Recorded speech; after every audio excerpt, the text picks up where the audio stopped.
자, 188페이지 5번 상인법에 관한 설명 중 틀린 건입니다. 1번 보증금을 추구하는 임차인은 최초 임대차 기간을 포함한 전체 기간이 10년이 넘지 않는 범위 내에서 계약갱신을 요구할 수 있다.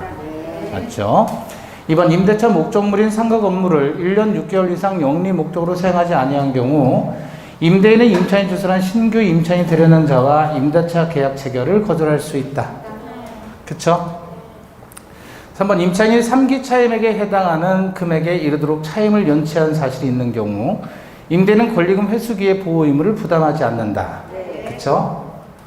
4번 기간을 초과해서 임차인이 계약갱신 요구권을 행사할 수 없는 경우에는 임대인이 같은 법 제10조 사항 1항에 따른 권리금 회수기의 보호 의무를 부담하지 않는다. 그래요?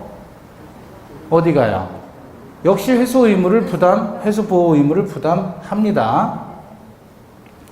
5번 임대인이 직접 영업하겠다고 한 경우 기존 임차인이 임대인에게 신규 임차인을 주선하지 않았더라도 임대인에게 권리금 회수 방해로 인한 손해배상을 청구할 수 있죠. 예. 자, 관련해서 이제 집합건물법 넘어갑니다. 지금 집합건물이 있을 때 이 집합건물 우리는 한 동의 건물이라고 이야기를 하죠. 1동의 건물. 지금 건물이 한 동 서 있잖아요. 그게 이제 집합건물이에요. 그 중에서 이 부분을 우리는 전유 부분, 901호 이 부분을 전유 부분 내지는 구분 건물이라고 하고, 외벽이라든지 또는 요건 뭐예요? 관리사무실, 아파트 관리사무실 같은 거죠. 이런 것들을 우리는 공용 부분이다. 그 다음에 그 집합 건물이 전체로 서 있는 그 대지, 그거를 우리는 법정 대지라고 하고, 법정 대지와 일체로 관리되는 대지를 규약 대지라고 얘기를 하죠. 집합 건물이 서 있는 바닥, 그걸 법정 대지 그러죠. 전유 부분, 구분 건물을 소유하는 권리를 구분 소유권이라고 하고, 구분 소유권의 객체가 되는 게 전유 부분 내지는 구분 건물이 되죠. 그래서 구분 건물을 소유하는 권리가 구분 소유권이다. 그럼 구분 소유권의 객체는 구분 건물. 구분 소유권이 되려면, 구분 건물의 객체가 되려면 구조상, 이용상 독립성이 있고 또 구분 행위가 있어야 된다 그랬죠. 이때 이 구분 행위는 등기를 요한다, 요하지 않는다. 등기를 요하지 않는다 그랬죠. 187조. 구분소의 의사가 객관적으로 표시되면 구분 행위 존재를 인정할 수 있다. 예컨대 건축 허가 신청 시, 분양 계약 시, 그런 것들 다 포함해서 구분소의 의사가 객관적으로 표시되는 것이고, 공용 부분은 이제 구조상 공용 부분이 있고 또 규약상의 공용 부분으로 나누게 되죠. 외벽이나 지하실, 천장, 이 옥상 이런 것들은 다 구조 자체가 공용 부분으로 되어 있죠.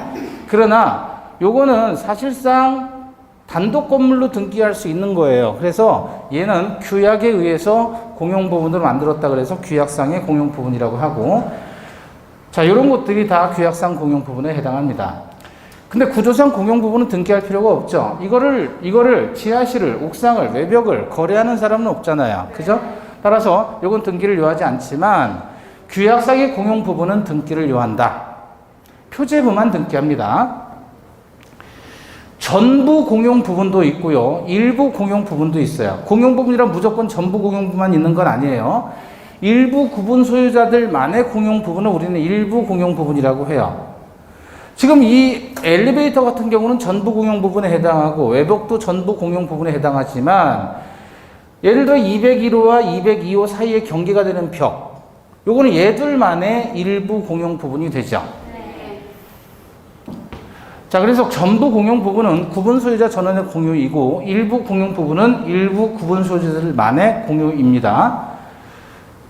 자, 얘는 공용분에 대한 지분이 있는데 구분 소유자는 공용분에 대한 지분을 가지고 있고, 이 지분은 등기하는 내용이 아니죠. 이건 당연히 계산하면 떨어지는 내용입니다.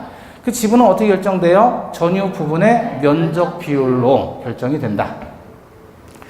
전유 부분이 속하는 일동의 건물이 있는 토지를 뭐라 그래요? 법정 대지.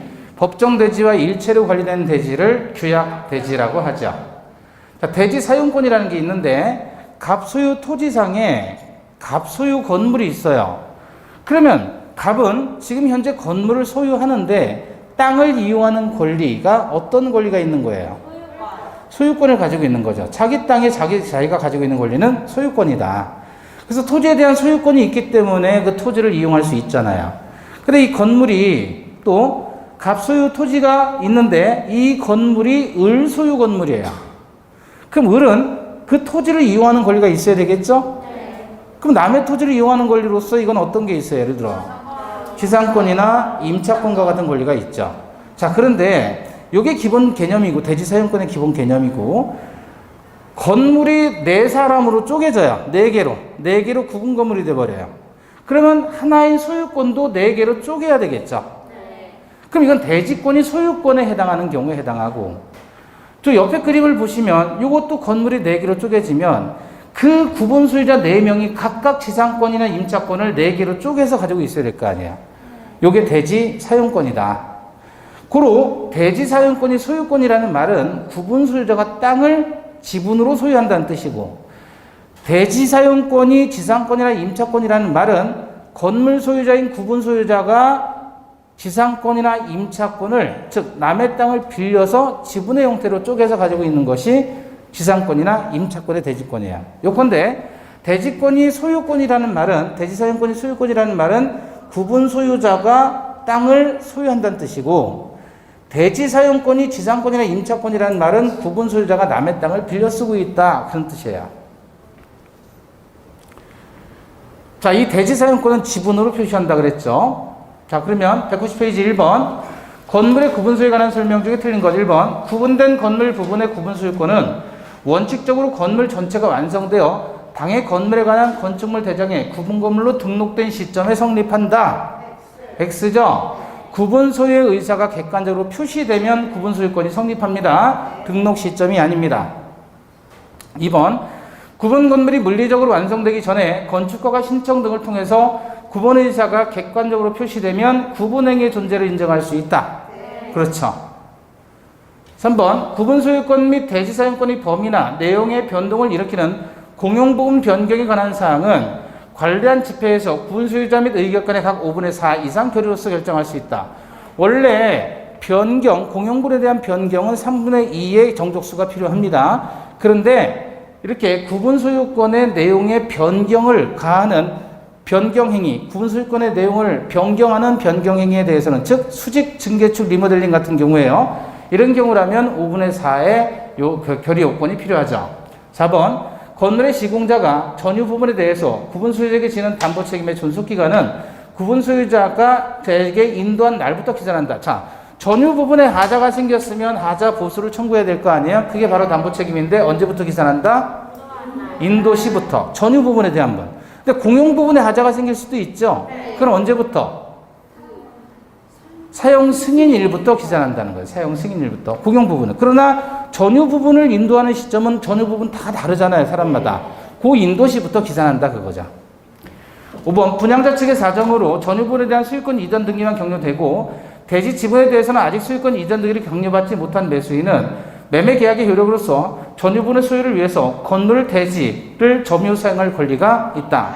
그래서 이 점유 사용권도 본권으로서의 대지권이다라는 게 판례입니다. 공용부분에 대한 법률관계 보시면 보존행위는 어떻게 하죠? 각자 단독으로 사용은 용도에 따라 관리는 그거는 공유물의 관리는 지분의 과반수고 공용부분에 대한 관리는 통상집회 결의예요. 통상집회 결의는 구분 소유자 및 의결권의 뭐죠? 과반수예요. 의결권의 과반수. 변경 행위는 어떻게 해요? 일반 변경은 3분의 2. 방금 전에 봤죠? 근데 권리 변동 있는 변경 행위는 5분의 4. 뭐의 5분의 4예요? 구분 소유자 및 의결권의 5분의 4예요. 그 다음에 처분 분할은 전원의 동의로도 안 됩니다. 공용 부분 처분 분할 안 돼요. 예. 부담과 수익은 어떻게 하죠? 지분 비율로. 그래서 관리비 내는 거 뭐를 기준으로 해요? 지분 비율로. 지분 비율은 어떻게 결정해요? 전유 부분의 면적 비율로 결정한다. 자, 901호고 801호 여기 화장실 있다 그랬어요. 그죠? 학문의 자유를 누리는데 위에서 뭐 떨어져요? 물 떨어져요. 물 떨어져요. 그래서 뭐가 떨어지나 하더니 입으로 쏙 들어갔네요. 그럼 801호 소유자와 901호 소유자 사이에서 지금 누수가 생겼는데 이게 어디에 있는지 알 수가 없잖아요. 그럼 윗집에서 물어줘요? 아랫집에서 물어줘요? 누가 수리하는 거예요? 그래서 일동 건물의 설치 보존상에 하자가 있을 때 그 하자는 어디에? 공용 부분에 존재하는 것으로 추정하는 거예요.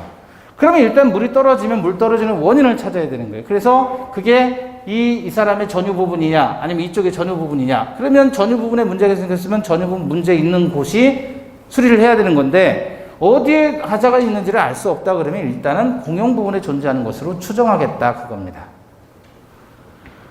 공용 부분에 대해서 발생한 채권은 특별 승계인에게 승계된다 그랬죠? 그래서 보니까 이 부분에 배관이 매설되어 있는데 이 부분에 이건 전체가 쓰는 배관이란 말이에요. 배관이 너무 낡았어요. 그래서 배관 전부 교체한다. 해서 관리단 집회에서 의결을 해가지고 배관 교체 비용을 이제 관리비로 납부하기로 했단 말이에요. 그래서 세대당 월 10만 원씩 36개월 납부한다. 자, 이렇게 해가지고 의결이 됐어요. 그런데 801호 소유자 A가 바로 집을 B에게 팔아요. 얘는 이러한 의결이 있었는지 행위를 전혀 모르잖아요. 근데 계속 관리비로 청구가 되는 거예요. 10만 원씩 추가로.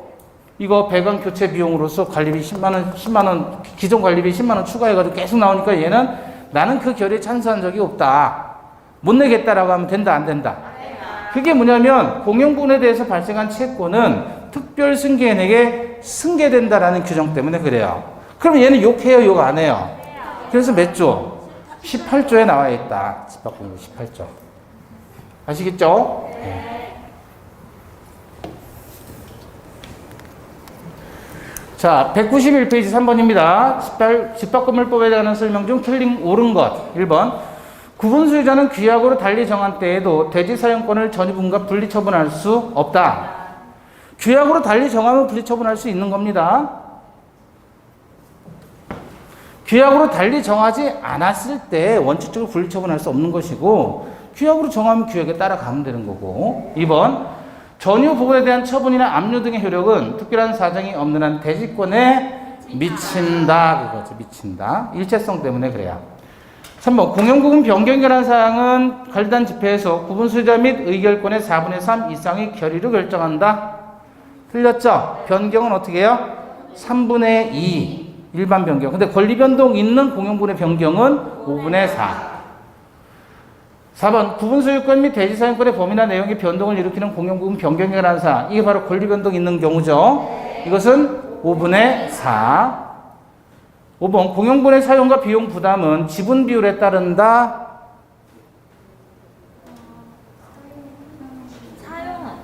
사용을 빼야 되겠죠. 비용 부담이 지분 비율에 따라가는 거고 사용은 용도에 따라 쓰면 되는 거예요. 아파트 있는데 저 101동은 40평대고 102동은 30평대고 103동은 20평대예요. 그러면 40평대 사는 애들은 20평대 사는 애보다 미끄럼틀을 타러 2번씩 더 타는 거예요.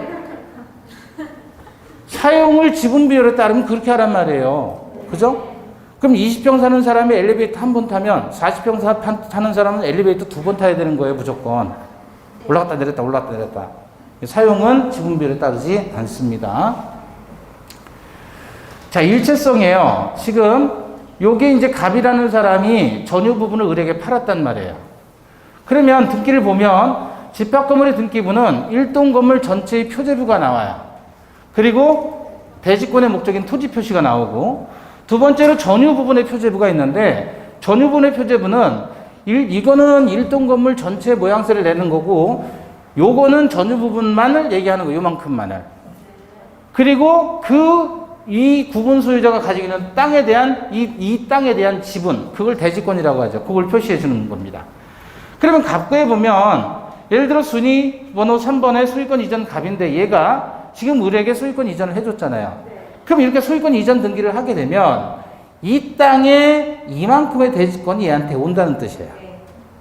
그리고 이러한 건물의 요만큼이 전유 부분이고 나머지 공용 부분에 대한 지분도 같이 온다는 뜻이에요. 그래서 별도로 토지에 대한 등기를 따로 하지 않는 겁니다. 이런 걸 뭐라고 표현해요? 일체성이라고 한다. 따라서 전유 부분의 처분은 공용 부분에 대한 지분과 대지권의 지분이 한꺼번에 이전된다. 그래서 편리하게 만들어 놓은 게 집합 건물의 등기다. 자, 190페이지 2번입니다. 옳은 것은 그래서 1번. 관리비 징수에 관한 유시한 관리단 규약 등이 존재하지 않는 이상 이 법상의 관리단은 공용 부분에 대한 관리비를 구분 소유자에게 청구할 수 없음이 원칙이다. 어때요? 규약이 없으면 돈 못 받아요? 그럼 엘리베이터 전기료는 어떻게 하고? 공용 부분 사용료 어떻게 하고요? 예? 공용 부분의 전기료 수도수 다 어떻게 할 거예요? 그럼 엘리베이터 멈춰야 되겠네요? 멈추라고요? 입주는 했는데 규약이 없어요. 그래도 관리비 징수할 수 있다 없다? 있다. 그래서 금전도 판례입니다. 이것도 금전도 판례. 전유 부분에 대한 관리비 징수할 수 있는 규약이 있으면 전유 부분에 대해서까지도 관리비 징수할 수 있다는 거예요. 심지어 규약이 없어요. 그래도 공용물에 대한 관리비는 당연히 발생하는 것이다. 규약이 없어 청구할 수 있습니다. 2번. 대지 사용권은 법원의 강제 경매 절차에 의해서라면 전유물과 분리 처분될 수 있다. 아니죠.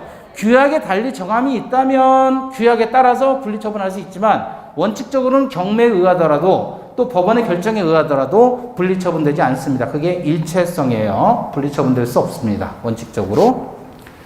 3번. 대지 사용권을 전유물과 분리해서 처분하는 것을 금지하는 취지를 등기하지 않으면 집합 건물이 대지임을 모른 채 대지 사용권의 목적이 되는 토지를 취득한 제3자에게 대항할 수 없다.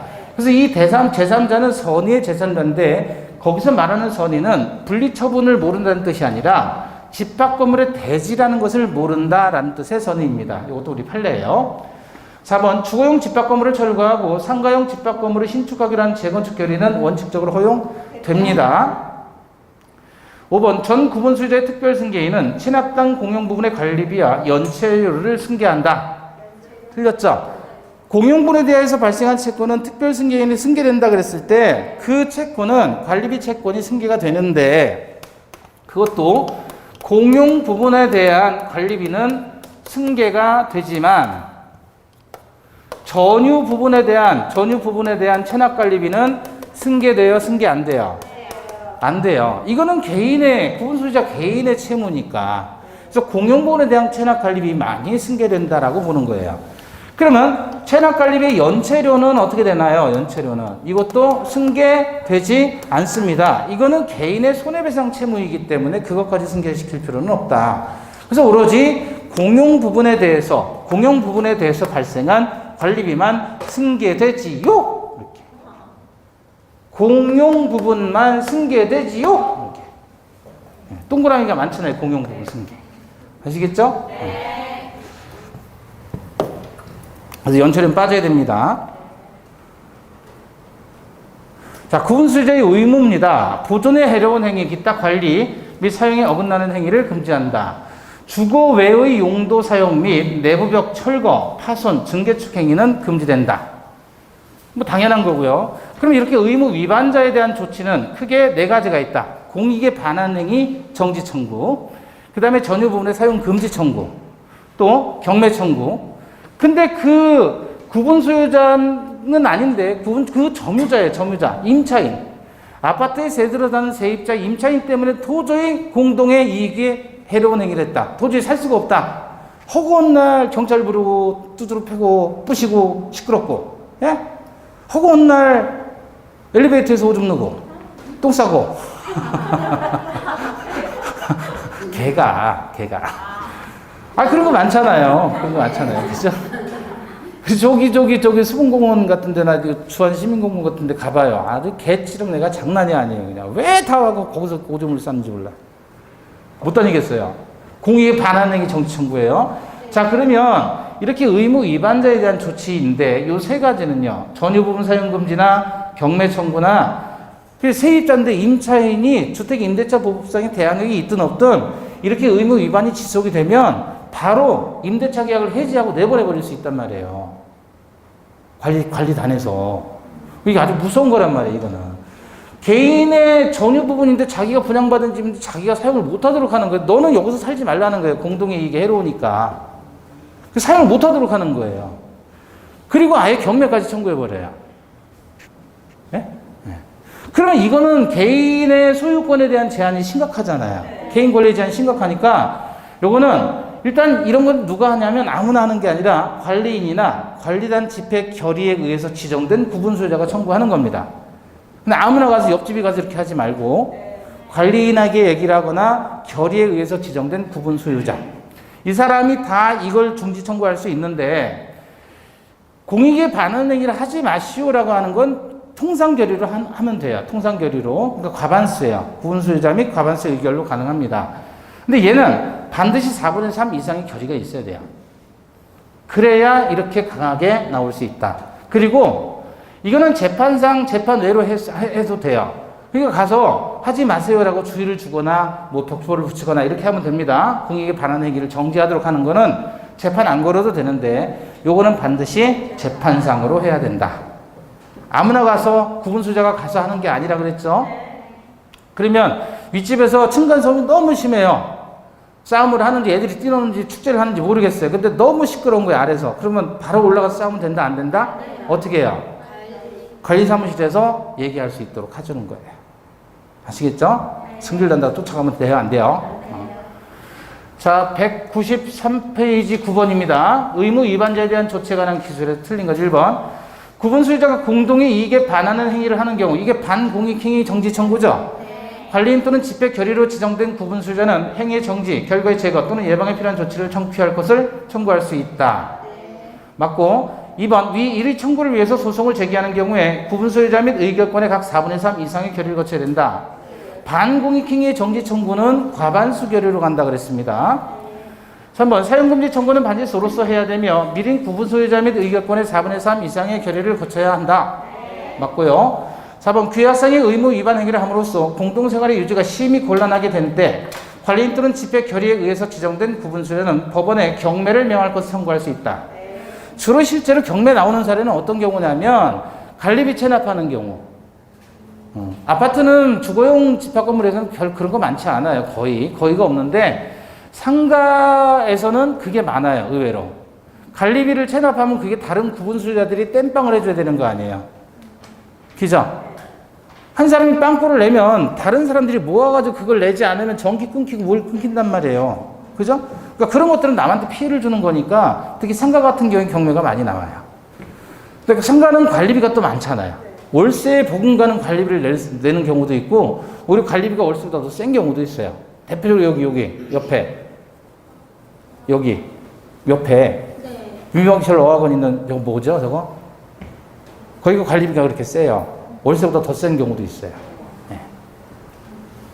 자, 어쨌든 그러면 경매 청구할 수 있고 실제로 여기는 경매가 항상 나왔던 건물이에요. 항상 나와요. 저기는 매년 나왔을 거예요. 요즘엔 잘 모르겠는데 요즘 거의 없는 것 같은데.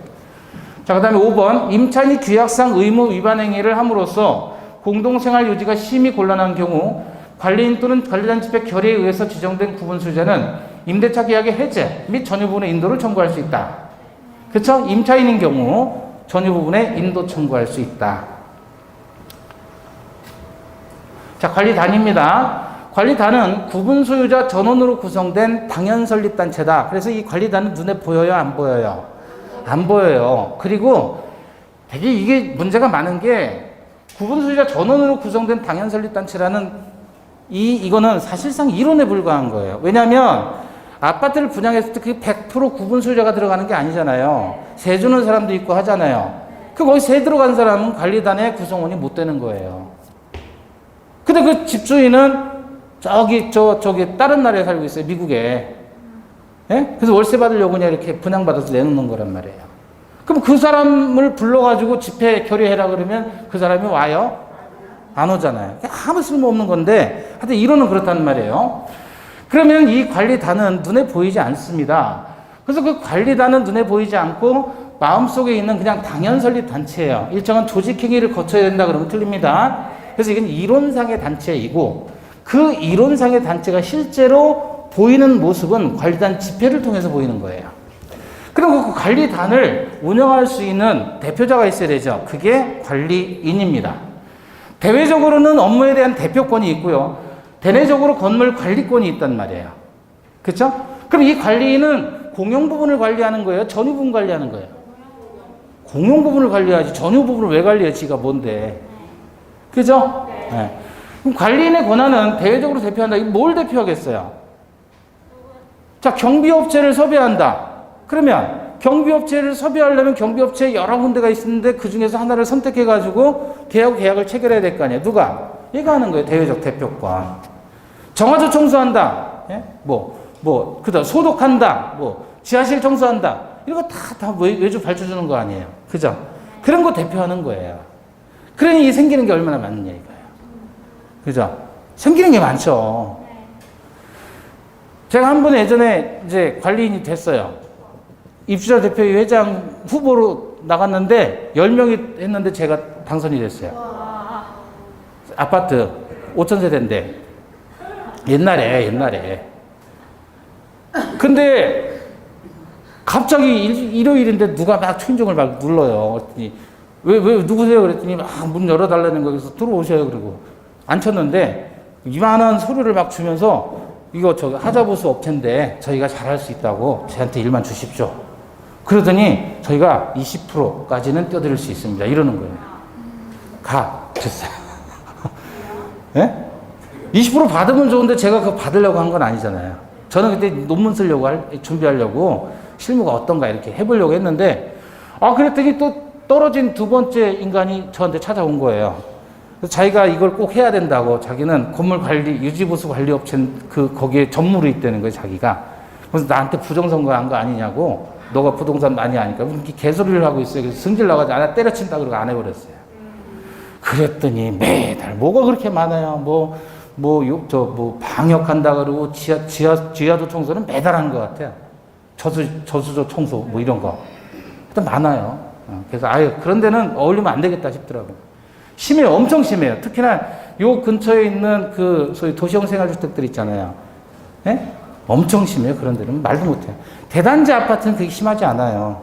워낙에 또 분여해서 이게 세니까 아줌마들이. 근데 여기는 안 그래요. 어쨌든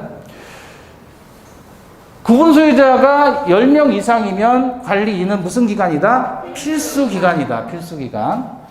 그리고 관리인은 과거에는 구분 소유자 중에서 관리인이 나와야 되는데 전문적으로 관리하는 사람들이 있어요. 그래서 실제로 전문적으로 관리하는 사람들이 실제로 그런 도시형 생활주택을 많이 입주를 해요.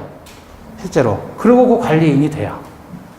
그러니까 아버지는 건설회사 사장, 딸은 입주자 대표 회장. 그래서 아버지 회사에 다 밀어주는 거예요. 네? 사위는 건설회사 과장, 이렇게. 자, 그래서 관리인은 전문 관리인이 될 수도 있다. 그럼 관리를 잘할 테니까. 그래서 구분 수재할 필요가 없다. 집회 결의로 선임되고 집회 결의로 해임됩니다. 다만 이게 서면으로 결의가 가능하다는 거예요. 그래서 이게 좋게 보면 좋은 거예요. 서면 결의가 가능하다는 건 보통 집회하면 모여가지고 반장 선거도 동네에서 반장 선거할 때도 모여가지고 거수하고 이렇게 하잖아요. 이건 그것도 아니에요. 지 혼자 단독 출마해가지고 사인 받으러 다녀요. 동의하세요. 난 동의하기 싫은데요. 그러면 그래도 써주세요. 싫은데요. 그러면 그럼 빼고. 그렇게 해가지고 서면 결의를 하더라. 그리고 지가 관리하는 거예요. 계속. 이권이 어마무시하죠. 네. 공용부분의 보존행위나 관리 변경에 관한 집행결의, 집행행위 등을 하게 되죠. 관리인이 하는 역할. 그래서 이거를 관리인이 하도 이런 걸 많이 하니까 관리위원회를 둘 수 있다라고 해서 관리인에 대한 사무를 집행하는 것을 감독하는 일종의 관리위원회 제도를 또 신설을 한 거예요. 하도 말이 많으니까 관리인이. 그래서 사무집행을 감독하는데 관리위원회 위원이 되는 사람은 다 구분 소유자입니다. 다만 이게 임의기관이에요. 임의기관. 그래서 원래 전체 입주자 대표회의에서 한 사람이 대표를 뽑히잖아요. 그러면 이 사람이 다 동별 대표를 다 지명을 해요. 자기 친한 사람들만.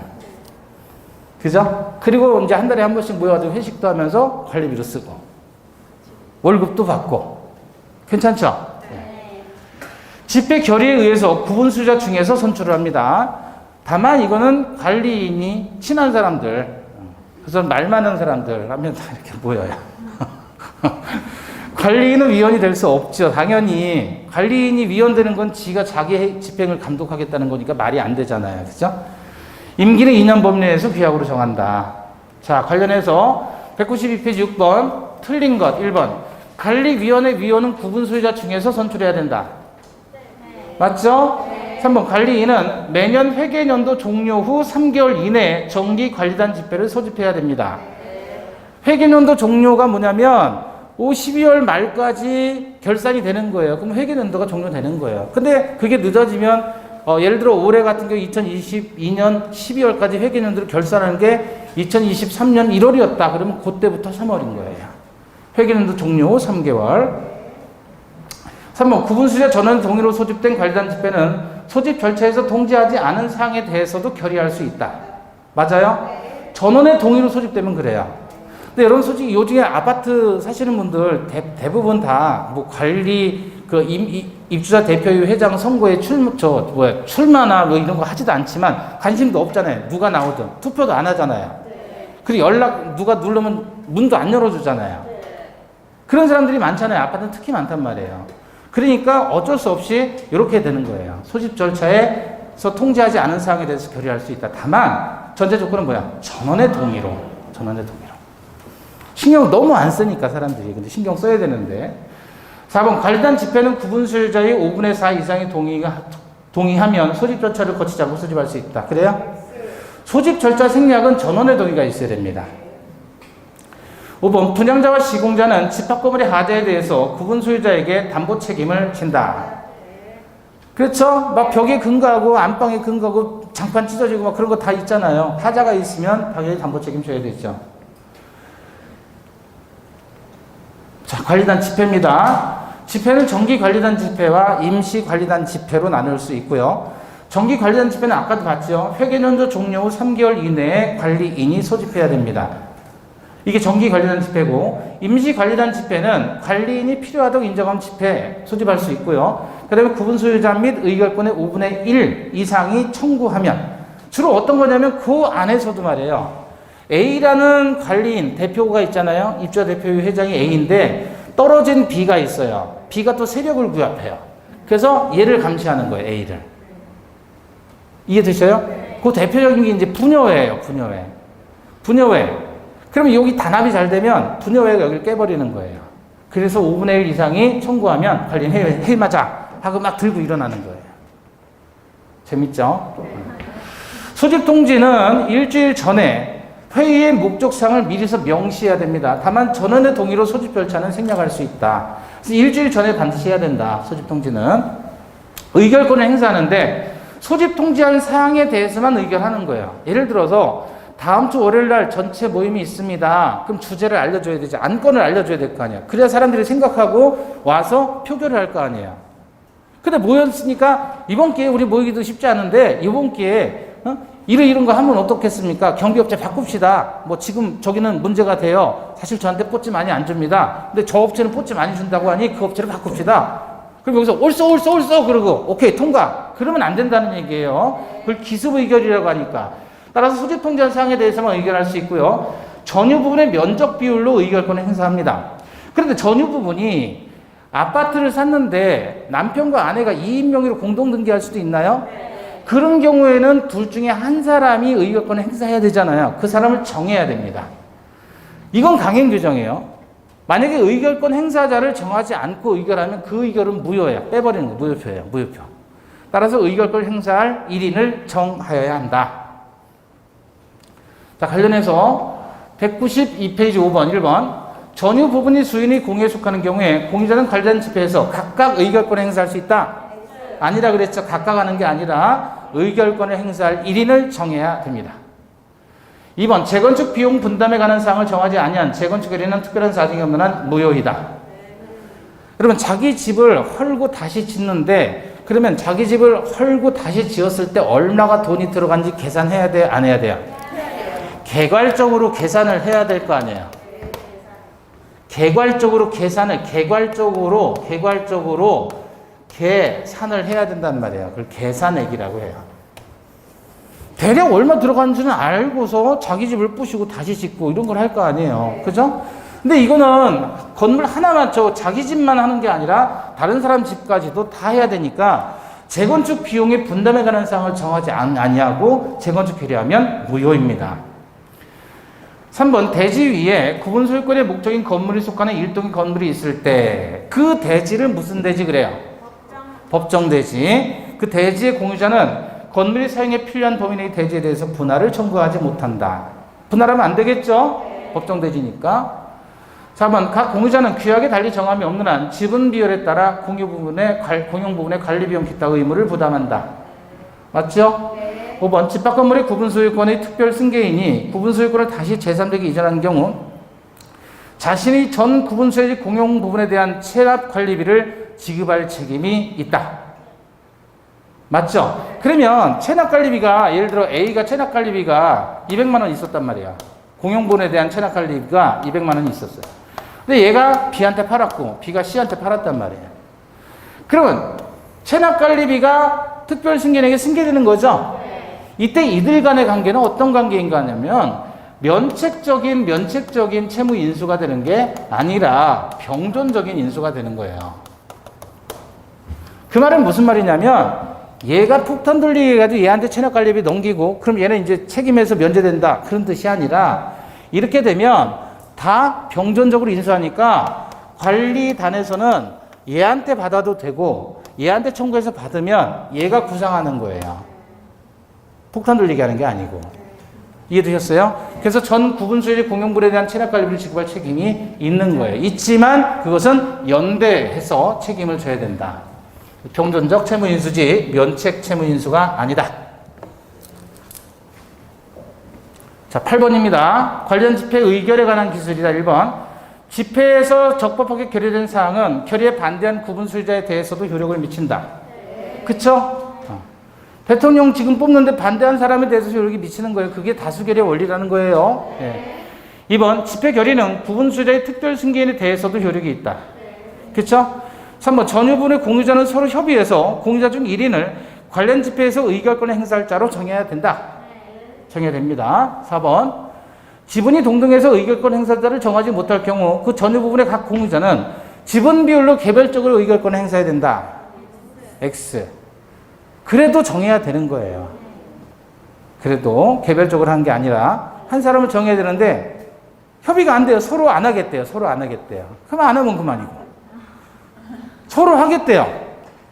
서로 하겠다면 한 명만 해야 돼요. 근데 자꾸 자기가 하겠대요. 그럼 어떻게 해요? 못해요. 한 사람 정해야 돼요. 그래도. 아시겠죠? 네. 아, 정 안 된다. 협의가 안 된다. 죽여버리든지.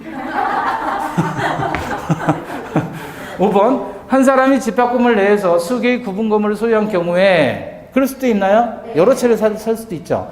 그 사람은 1인의 구분 소유로 봅니다. 네. 다만 두 채를 소유했다 그러면 의결권은 2배가 되는 거예요.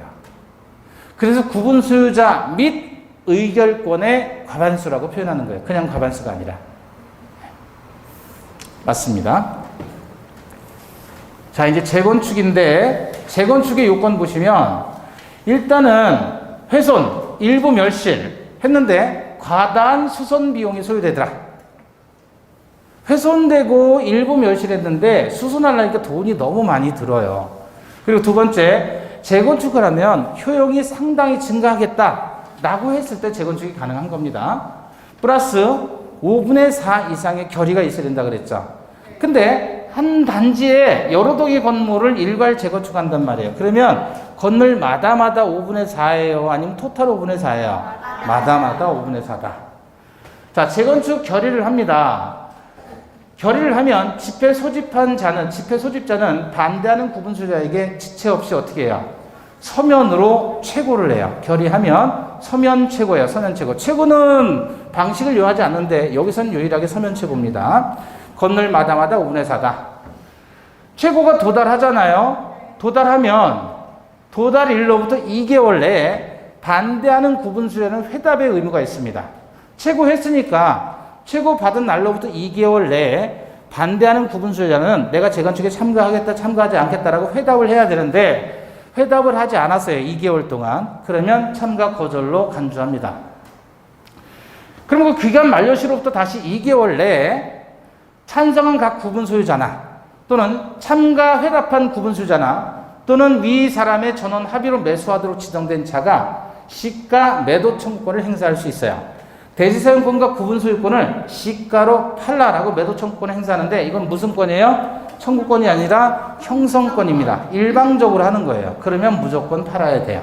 다만 그 형성권의 행사 기간은 무슨 기간? 제척 기간인데 제척 기간이 2개월이다. 결의로부터 2년이 지났는데 아무것도 하지 않았어요. 공사 착공도 하지 않았어요. 상당한 이유 없이. 그러면 기간 만료일로부터 다시 6월 내에 재매도 청구권을 행사합니다. 그래서 팔린 사람이 팔렸어요. 시가매도 청구해가지고 어쩔 수 없이 소유권 넘겨줬는데 2년 동안 깜깜무소식에 안 하고 그럼 다시 내 거 내놔라 라고 재매도 청구할 수 있다. 관련해서 10번 문제입니다. 1번 재건축 결의 내용을 재건축 결의 정족수가 어떻게 되죠?